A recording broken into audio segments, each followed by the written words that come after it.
O assunto é extenso, maravilhoso, profundo, riquíssimo, né? E merece muito mais vídeos sobre isso, estudos e análises. Mas uma pincelada, porque é aquele assunto que vai deixando o coração da gente quentinho, né? Explodindo. Então eu vou trazer uma pincelada para dar vontade em vocês de conhecer mais também. Eu fui a uma igreja católica cristã ao lado do meu trabalho, né, do meu empreendimento, e lá tinha na lojinha uma estátua de São Francisco de Assis em posição meditativa. Eu vou colocar a fotinho em algum lugar aqui do vídeo, eu vou tentar pôr, inclusive com as mãos em mudras, maravilhosa, e pássaros e animais perto dele. Eu fiquei encantada com aquela estátua. Eu fiquei maravilhada com a imagem, até o Frei que estava entrando ali, né, nessa ordem, é uma ordem franciscana, tem essa lojinha do lado. Ele viu que eu fiquei maravilhada, ele falou assim, bonita, né, a imagem, né, eu falei, maravilhosa, eu fiquei encantada. Mas o porquê que eu fiquei tão encantada com aquela imagem de São Francisco de Assis, em posição meditativa e com as mãos em mudras? Não é novidade para vocês que já há algum tempo eu tenho estudado com muito carinho, procurado fontes, embora sejam escassas, sobre os anos perdidos de Jesus, né? Dos seus 13 anos até os seus 30, que a Bíblia não relata, não conta. E se encontra muito material de que se acredita que Jesus, ou Issa, o nome de Jesus no Oriente, tenha passado um tempo na Índia. Inclusive existe, né, na cidade de Imes, no Himalaia, uma cópia, a mais bem, bem cuidada, mas existem outras, mas que conta muito sobre a história de Jesus, muito parecido, que eles chamam de Mestre Issa, né? Muito parecido com o Novo Testamento, né? E diz, inclusive, que ele foi um grande mestre ali na região da Índia, na região do Himalaia. E então, quando eu comecei a estudar isso, eu achei maravilhoso. Até eu conversei com meu marido na época e ele falou, mas como que ele subia até lá, enfim. Tanta coisa rica sobre isso e relatos que fazem muito sentido, afinal de contas foram muitos anos. Onde estava Jesus esse tempo todo? Tem gente que fala assim, mas o pai dele era carpinteiro, né? José era carpinteiro, então ele provavelmente estava lá ajudando o pai no seu ofício. Será? Porque olha só, porque se ele já ali com 13 anos se posicionou no templo, estava ensinando no templo, na sinagoga, será mesmo que Jesus não ia fazer mais nada relacionado ao ministério nesse tempo todo? Estranho, né? Não combina nem com a personalidade de Jesus, que eu acho engraçado, porque Jesus, ele era todo amor. E isso é um assunto que a gente vai entrar em algum momento. Eu tenho a sorte e a honra de ter algumas amigas estudantes também de religiões, filosofias, história, espiritualidade, repertório, né? Como a gente sempre fala. E a gente estava discutindo sobre isso esses dias, que amor e justiça, né? Elas estão juntos, né? O amor, ele não pode ser injusto. Mas a gente olha que Jesus não era uma personalidade pacífica, da maneira, não diria nem pacífica, mas passiva. Ele reagia às coisas, ele tinha uma personalidade forte, né? Inclusive, é uma das coisas que eu amo em Jesus. A gente estava falando, né? Quando tem sangue de barata, que uma das partes da Bíblia que eu mais gosto é quando Jesus chega lá e tá fazendo comércio no templo, e ele vai e ele tira tudo e derruba tudo e quebra tudo. Ele tá sendo mal? Não, né? Ele tá agindo com justiça. Mas enfim, então essa personalidade toda que Jesus demonstrou lá nos 12 anos para 13, e depois, quando ele aparece ministerialmente, né? Se você for ver, não combina com alguém que se escondeu esse tempo todo. Alguma coisa ele estava fazendo que tal, e que provavelmente jamais diminuindo José, sou fã, assim, número 2, José, número 1 é meu marido. Como carpinteiro, enfim, mas não é diminuindo, mas Jesus, a gente percebe na personalidade dele que desde os lidos 12, ele já tinha consciência da sua missão e ele com certeza foi evoluindo nesse processo também. E aí era para vai ser um vídeo bem curtinho, nem entra nesses detalhes, gente, mas não vou ficar aqui contando essa história toda dos anos perdidos de Jesus, a gente pode falar disso depois, né? Se gostarem disso, a gente vai comentar. Existe um projeto aí que tá pra nascer com duas grandes amigas também, que a gente vai tratar de estudos profundos. Mas, por enquanto, deixa eu parar aqui, tá? Então, se diz, existem relatos, registros, inclusive, um deles nessa cidade de Imes, no Himalaia, do grande mestre Issa, que ensinou nesse período para aquelas pessoas muito próximo do que depois a gente vê nos relatos bíblicos, né? E ele foi tido como um grande mestre ali. Por que eu falei isso e entrei na questão da imagem de São Francisco de Assis? Por quê? E aí eu recebi uma pergunta de uma pessoa que eu amo muito, e depois eu fui conversar sobre isso com o meu marido, essa pessoa falou assim, eu não sei se eu consigo mais olhar para a questão da religião cristã e da Bíblia como uma verdade absoluta, algumas coisas mudaram em mim e tal. E eu disse a ele que eu concordava plenamente. Por quê? Entendendo Deus como um criador paternal e com ao seu lado, né, também como criador, a Deus, a Mãe, o Espírito Santo, dentro da religião cristã, que isso eu já falei várias vezes aqui, o povo gostando ou não, né? Eu não consigo imaginar que se olhe apenas para um pedacinho de nada da Terra, sendo que criou tudo.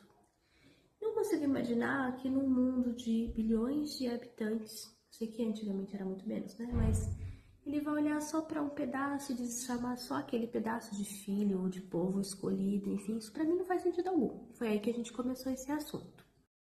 Foi então aí que a gente começou esse assunto, né? Então, estávamos conversando justamente nesse sentido e eu disse a ele que não fazia sentido. E algumas pessoas vão dizer que é extrema heresia da minha parte, dizer que, você está dizendo então que a Bíblia está errada. Não, nem é isso. E passei horas conversando até com meu marido depois sobre isso.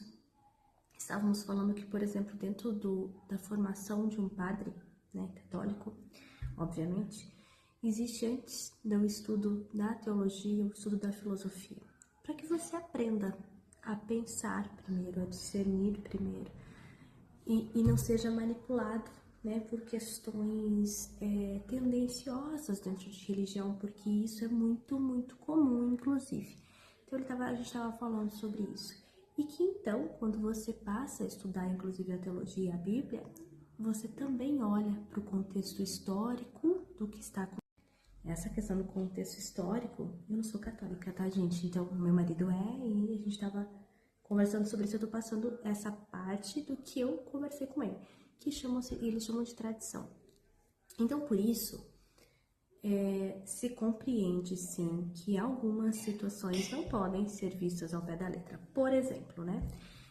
Há um tempo atrás, eu tinha esse texto no Instagram, inclusive apaguei, eu vou também entrar nesse detalhe aqui, mas em algum outro momento a gente pode falar sobre a questão de, no Antigo Testamento, a gente perceber narrativas falando, parece que não é do mesmo Deus que está falando, né? Então, isso é um outro assunto, a gente entra em outro momento.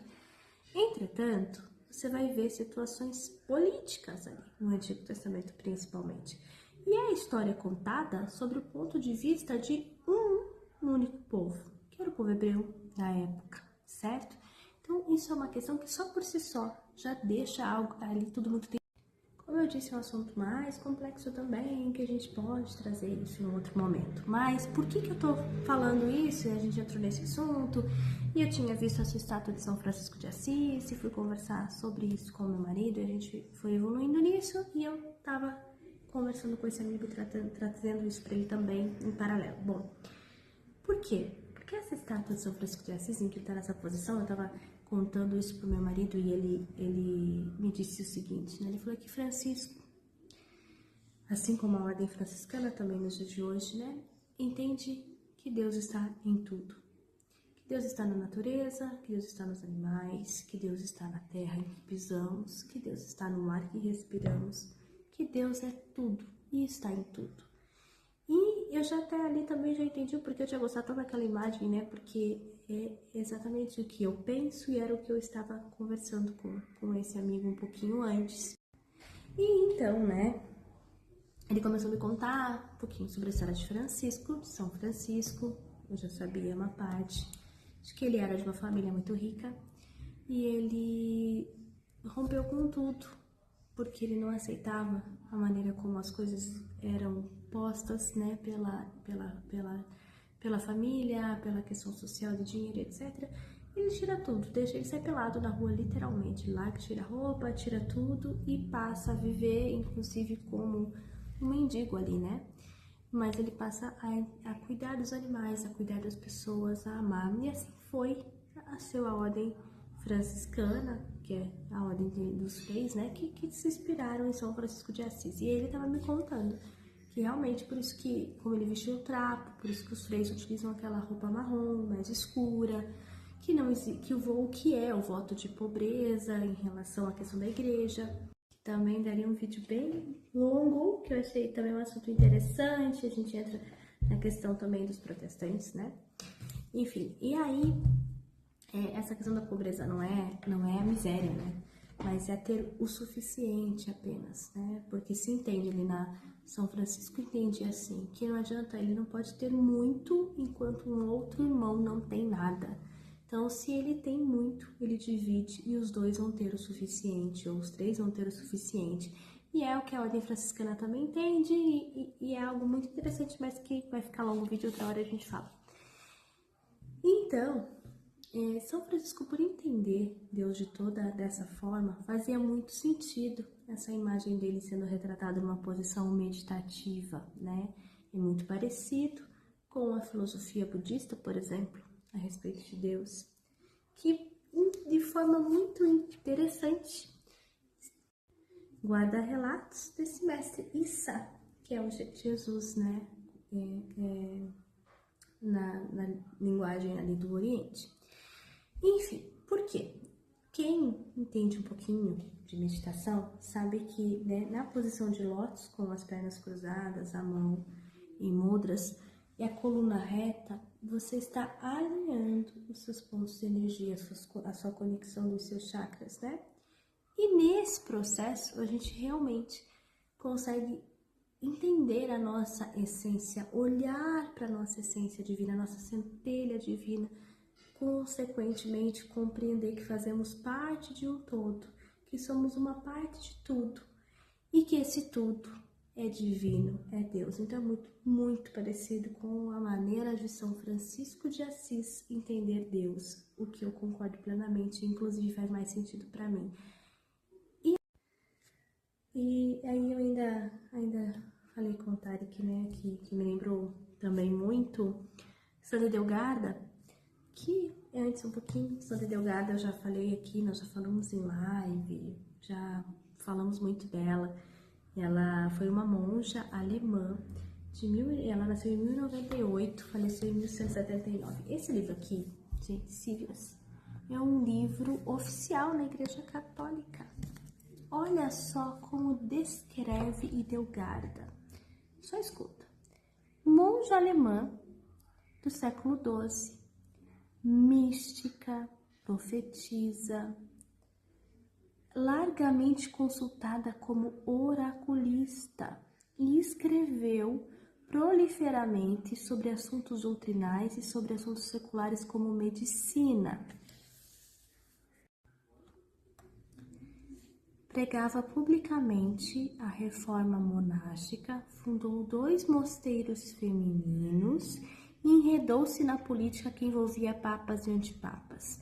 Foi proclamada doutora da Igreja pelo Papa Bento XVI, em 7 de outubro de 2002. Esse aqui é o livro Sívias, oficial da Igreja Católica, e lendo ele, você vai perceber que ela também, quando entra ali na questão da medicina, ela entendia que Deus estava em tudo, que Deus havia criado tudo. Ela cataloga, né, os cristais, entendendo a energia, inclusive curativa, não mágica, gente, são coisas diferentes, curativas, ervas, medicinais, enfim. Se ela tivesse nascido um pouquinho depois, ela com certeza tinha ido parar na fogueira.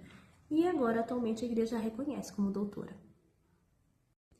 Por que tudo isso, né? Justo você que fala, eu não sou católica. Eu não sou mesmo, né?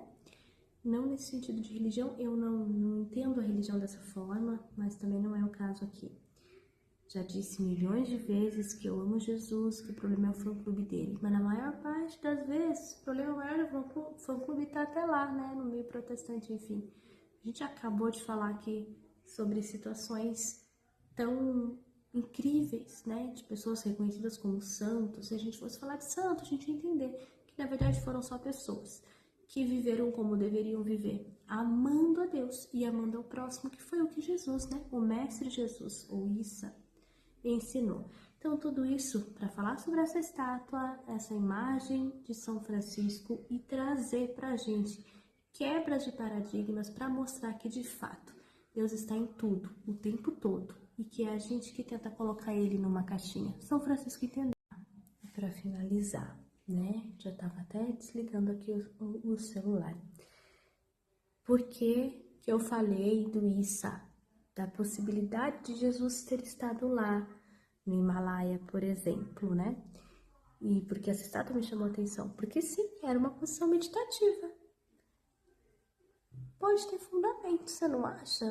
Que uma coisa pode linkar com a outra? Assim como existem relatos da história de Maria Madalena tendo saído lá da ilha de Glastonbury, eu já falei sobre isso aqui, ter conhecido Jesus e ter voltado para lá com José de Arimateia, que era um tio de Jesus, que possivelmente pode ter sido quem levou Jesus para a Índia. Afinal de contas, ele comercializava especiarias, faz muito sentido, e era também considerado um intelectual.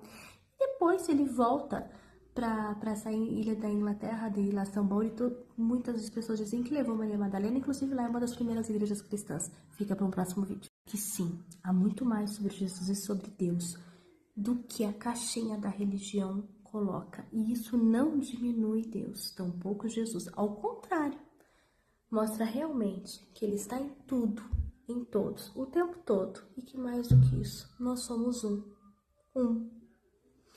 Não cabe essa divisão maluca que inclusive religião e política colocaram entre nós. Como eu disse, assunto para o próximo vídeo.